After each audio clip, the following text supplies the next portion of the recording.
पिया हाली चल भइल भिनु सार घाटे पे। पिया हाली चल भइल भिनु सार घाटे पे।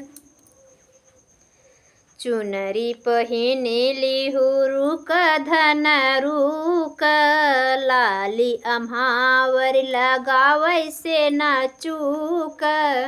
चुनरी पहिनेली हुरुक धन रुक, लाली अम्हावर लगावै से न चूक। कई के तू चल सिंगार घाटे पे। कई के तू चल सिंगार घाटे पे। पिया हाली चल भइल भिनु सार घाटे पे। पिया हाली चल भइल भिनु सार घाटे पे। हरी हरी मेहंदी से हरी हरी चूड़ी से कलैया सजाइला। लाली लाली मेहंदी हाथे में रचाइला। हरी हरी चूड़ी से कलैया सजाए, लाली लाली मेहंदी हाथे में रचाए।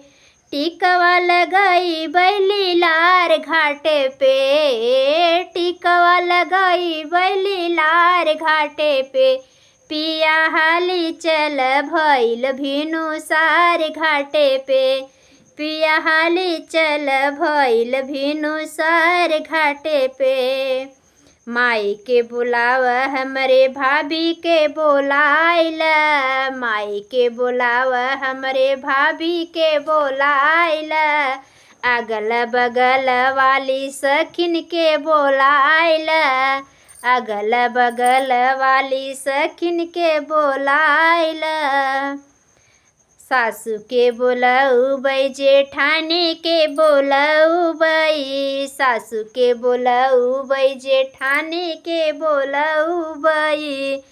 भई तैयार देवरानी के बोलौबै।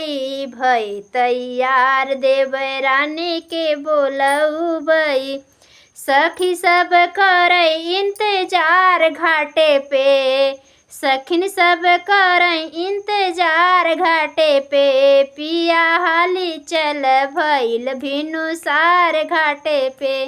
पिया हाली चल भइल भिनु सार घाटे पे। और सुनापति कहता है, फल फूल सेवा से सुपवा सजाइला। फल फूल सेवा से सुपवा सजाइला। पूजा के सामान से दौरा भराइला। पूजा के सामान से दौरा भराव। फल फूल से पिया सुपवा सजाए। पूजा के सामान से दौरा भराइलिहा। पूजा के सामान से दौरा भराइलिहा। सूरज देव की है उजियार घाटे पे। सूरज देव की है उजियार घाटे पे।